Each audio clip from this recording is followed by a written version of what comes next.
ರಾಜ್ಯಪಾಲರು ಹಾಗೂ ರಾಜ್ಯ ಸರ್ಕಾರದ ನಡುವಿನ ತಿಕ್ಕಾಟ ಮುಂದುವರೆದಿದೆ. ಈ ಬಾರಿಯೂ ಹಲವು ವಿಧೇಯಕಗಳಿಗೆ ರಾಜ್ಯಪಾಲ ಥಾವರ್ಚಂದ್ ಗೆಹ್ಲೋಟ್ ಸಹಿ ಹಾಕದೆ ವಾಪಸ್ ಕಳಿಸಿದ್ದಾರೆ. ಇದು ಸರ್ಕಾರದ ಆಕ್ರೋಶಕ್ಕೆ ಗುರಿಯಾಗಿದೆ. ಸರ್ಕಾರದ ಕಾರ್ಯಕಲಾಪಗಳ ನಿರ್ವಹಣೆಗಳ ನಿಯಮಕ್ಕೆ ತಿದ್ದುಪಡಿ ತರಲು ಇಂದಿನ ಸಂಪುಟ ಸಭೆ ತೀರ್ಮಾನ ಮಾಡಿದೆ. ಸರ್ಕಾರದಿಂದ ನೇರವಾಗಿ ಕಳಿಸ್ತಾ ಇದ್ದ ಬಿಲ್ಗಳನ್ನು ರಾಜ್ಯಪಾಲರು ತಿರಸ್ಕರಿಸ್ತಾ ಇದ್ದ ಹಿನ್ನೆಲೆಯಲ್ಲಿ ಈ ತಿದ್ದುಪಡಿಯನ್ನು ಮಾಡುತ್ತಿದ್ದಾರೆ.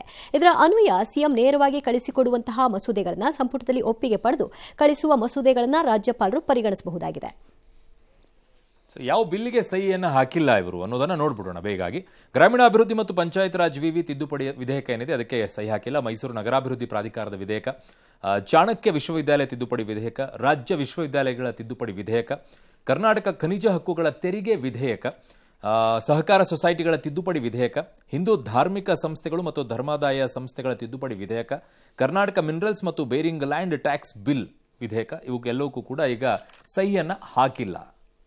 ಕೆಲವು ವಿವರಣೆ ಕೊಡಿ ಅಂತಲೂ ಕೇಳಿದ್ದಾರೆ. ಬಟ್ ಈ ಓವರ್ಸೀಡ್ ಸರ್ ಕಾಂಗ್ರೆಸ್ನಲ್ಲಿನ ಬಣಬಡಿದಾಟ ಮತ್ತೊಂದು ಸ್ವರೂಪವನ್ನು ಪಡ್ಕೊಳ್ತಿರೋ ಹಾಗೆ ಕಾಣಿಸ್ತಾ ಇದೆ. ಪರಮೇಶ್ವರ್ ಹಾಗೂ ಸತೀಶ್ ಜಾರಕಿಹೊಳಿ ಸದ್ದಿಲ್ಲದೆ ಮುಂದಿನ ವಾರ ದೆಹಲಿಗೆ ತೆರಳಲು ಪ್ಲಾನ್ ಅನ್ನು ಮಾಡ್ಕೊಳ್ತಾ ಇದ್ದಾರೆ. ದಲಿತ ಸಚಿವರು ಹಾಗೂ ಶಾಸಕರ ಡಿನ್ನರ್ ಮೀಟಿಂಗ್ಗೆ ಬ್ರೇಕ್ ಹಾಕಿಸಿದಂತಹ ಡಿಸಿಎಂ ವಿರುದ್ಧ ಹೈಕಮಾಂಡ್ಗೆ ದೂರು ನೀಡುವಂತಹ ಸಾಧ್ಯತೆ ಕೂಡ ಇದೆ. ಇದರ ಮಧ್ಯೆ ಸಿಎಂ ಡಿಸಿಎಂ ಒಗ್ಗಟ್ಟಿನ ಮಂತ್ರ ಜಪಿಸಿರುವುದಕ್ಕೆ ಕೇಂದ್ರ ಸಚಿವ ಕುಮಾರಸ್ವಾಮಿ ವ್ಯಂಗ್ಯವಾಡಿದ್ದಾರೆ. ಅತ್ತ ಸಿಗಂದೂರಿನಲ್ಲಿ ಸತೀಶ್ ಸಿಎಂ ಆಗಲಿ ಅಂತ ಅಭಿಮಾನಿಗಳು ಪೂಜೆ ಸಲ್ಲಿಸಿದ್ದಾರೆ. ಇದಕ್ಕೆ ಶಾಸಕ ಬೇಲೂರು ಗೋಪಾಲಕೃಷ್ಣ ಪ್ರತಿಕ್ರಿಯಿಸಿದ್ದಾರೆ. ಒಂದಾಗದೇ ಇರೋದು ಬೇರೆ ವಿಷಯ. ಯಾರಿಗೋಸ್ಕರ ಒಂದಾಗ್ತಿದ್ದಾರೆ, ಯಾತಕ್ಕೋಸ್ಕರ ಒಂದಾಗ್ತಿದ್ದಾರೆ? ಅಧಿಕಾರಕ್ಕಷ್ಟೇ ತಾನೆ, ಚೇರಿಗೆ ತಾನೇ ಒಂದಾಗ್ತಾ ಇರೋದು. ಆಯ್ತಪ್ಪ, ಜನ ಚೇರ್ ಕೊಟ್ಟಿದಾರಲ್ಲ, ಜನಕ್ಕೆ ಏನು ಮಾಡ್ತಾ ಇದ್ದೀರಿ? ಮುಖ್ಯಮಂತ್ರಿ ಆಗ್ಬೇಕಂತ ಬಹಳ ಜನ ಹರಕೆ ಮಾಡ್ಕೊಂಡಿದ್ದಾರೆ. ಡಿ ಕೆ ಶಿವಕುಮಾರ್ ಮುಖ್ಯಮಂತ್ರಿ ಅವ್ರು ಹರಕೆ ಮಾಡ್ಕೊಳ್ತಾರೆ, ಅವ್ರ ಕಡೆ ಹರಕೆ ಮಾಡ್ಕೊಂಡಿದ್ದಾರೆ. ಅದೆಲ್ಲ ದೇವರು ಆಶೀರ್ವಾದ ಮಾಡಬೇಕು. ಜೊತೆಗೆ ಹೈಕಮಾಂಡ್ ಸರ್, ನೀವು ಹೇಳದಂಗೆ ಅವ್ರವ್ರಿಗೆ ಬೇಕಾಗಿರೋರು ದೇವಸ್ಥಾನಕ್ಕೆ ಹೋಗ್ತಾರೆ, ಅವ್ರವ್ರ ಪರವಾಗಿ ತಪ್ಪೇನಿಲ್ಲ ಸರ್, ಮಾಡಿ ಅಂತ ನಾನು ಹೇಳೋದು. ದೇವರ ಆಶೀರ್ವಾದ ಬೇಕು ಅಂತಿದ್ರು, ಯಾವ ದೇವರು ಅಂತ ಬೇಳೂರು ಹೇಳಲಿಲ್ಲ. ಅದು ಮನುಷ್ಯ ರೂಪದ ದಿಲ್ಲಿಯ ದೊರೆಗಳೋ ಯಾರು ಅಂತ. ಯಾಕಂದರೆ ಕಾಂಗ್ರೆಸ್ಸಲ್ಲಿ ದೇವರುಗಳು ಇರೋದಾದರೆ ಅದು ಆ ಕುಟುಂಬದ ಪ್ರತಿನಿಧಿಗಳು ಮಾತ್ರ ದೇವರುಗಳು.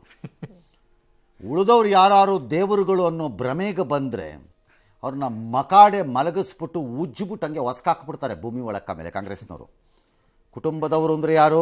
ಇಲ್ಲ ಸೋನಿಯಾ ಗಾಂಧಿ ಆಗಬೇಕು, ಪ್ರಿಯಾಂಕಾಗ ಆಗಬೇಕು, ಅಥವಾ ರಾಹುಲ್ ಆಗಬೇಕು, ಅಥವಾ ಮುಂದೆ ಬರೋ ಅವ್ರ ಮಕ್ಕಳುಗಳಾಗಬೇಕು ಅಷ್ಟೇ. ಅವ್ರು ಬಿಟ್ರಿ ಯಾರು ದೇವರಿಲ್ಲ.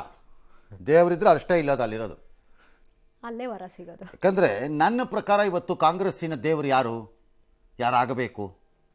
ದೇವರು ಅಂದರೆ ದೇವ್ರ ರೂಪ ಅಲ್ಲ, ಟಾಪ್ ಯಾರು? ಖರ್ಗೆ ಅವರು ತಾನೇ. ಅವ್ರದ್ದೇ ದಿಲ್ಲಿನಲ್ಲಿ ವಿಡಿಯೋ ಮಾಡಿದಾರಂತೆ, ಓಟ್ ಕೊಡ್ರಿ ಅಂತ. ಅದ್ರ 1 ಸೆಕೆಂಡ್ ಇಲ್ವಂತೆ ಖರ್ಗೆ ಅವ್ರ ಫೋಟೋ ಮಾಡಿದ. ಕೇಳಿದ್ರೆ ಬೈ ಮಿಸ್ಟೇಕ್ ಆಗ್ಬಿಡಿ. ಏನು ಮಿಸ್ಟೇಕು? ನಿಮ್ಮ ತಲೆ ಮಣ್ಣು ತಿಂತಿರ್ತೀರಾ ಮಿಸ್ಟೇಕ್ಗೆ. ಅಧ್ಯಕ್ಷನಿಂದ ಪ್ರಾರಂಭ ಆಗಬೇಕೋ ಇಲ್ವೋ ಯಾವುದೇ ಆಗಲಿ, ಅದೇನು ಮಿಸ್ಟೇಕ್ ಹೆಂಗಾಗತ್ತಪ್ಪ? ಇದನ್ನೇ ನಾನು ಮೊನ್ನೆ ಖರ್ಗೆ ಅವರು ಅವ್ರನ್ನ ಕಿತ್ತೂರು ರಾಣಿ ಚೆನ್ನಮ್ಮನಿಗೋ ಅಥವಾ ಅದು ಅಂಬೇಡ್ಕರ್ದಕ್ಕೋ ಅದಕ್ಕೋ ಹೇಳಿದಾಗ ಹೇಳಿದ್ದಿದ್ದು ನಾನು. ಸರ್, ನೀವು ಅಂಬೇಡ್ಕರ್ಗೆ ಅವಮಾನ ಮಾಡಿದ್ದೀರಿ ಅಂತ ನಾವು ಹೇಳಕ್ಕೆ ಸಾಧ್ಯನೇ ಇಲ್ಲ. ನೀವು ಮಾಡೂ ಇಲ್ಲ. ನೀವು ಕರ್ನಾಟಕದಲ್ಲಿ ಲೋಕಲ್ ಲೆವೆಲ್ ರಾಜಕಾರಣ ಮಾಡ್ಕೊಂಡಿದ್ದಾಗ ದಿಲ್ಲಿನಲ್ಲಿ ಅಂಬೇಡ್ಕರ್ಗೆ ಮಾಡಿರೋ ಅವಮಾನಗಳು ಮತ್ತು ತೊಂದರೆಗಳು ಅಥವಾ ಮೋಸಗಳು ದಗಾಗಳನ್ನು ನೀವು ಯಾಕೆ ಡಿಪೆಂಡ್ ಮಾಡ್ತೀರಿ ಡಿಲ್ಲಿಗೆ ಹೋದ ತಕ್ಷಣ ಅಂತ ನಾನು ಕೇಳಿದ್ದಿತ್ತು. ಯಾಕಂದರೆ ನಿಮ್ಮ ಪಕ್ಷದಲ್ಲಿ ನೀವಾದರೂ ಅಷ್ಟೇ ಸರ್, ಯಾರಾದರೂ ಅಷ್ಟೇ ಸರ್, ಅವರನ್ನು ದಾಟ್ತಾ ಇದ್ದೀರಿ ಅಂತ 1 ಸೆಕೆಂಡ್ ಅನುಮಾನ ಬಂದರೂ ಅವ್ರು ತಲೆ ತೆಗಿತಾರೆ ಅಷ್ಟೆ, ರಾಜಕೀಯ ಅಷ್ಟೆ. ಹಾಗಾಗಿ ಬೇಳೂರು ಕರೆಕ್ಟಾಗಿ ಇನ್ಮಿಂದ ಯಾವ ದೇವರು ಅಂತ ಕೇಳ್ಕೊಂಡು ಕರೆಕ್ಟಾಗಿ ಹೇಳಿದ್ರೆ ಸರಿ. ಇದ್ರೆ ನಾನು ಬಂದು ಸಿಗಂದೂರ್ಲು ಒಂದು ಅರಕೆ ಕಟ್ಟಬೇಕಾಗತ್ತೆ, ಈ ಬೇಳೂರಿಗೆ ಎಂದೆಂದಿಗೂ ಒಳ್ಳೆಯದಾಗಬಾರದು ಅಂತ. ಎಸ್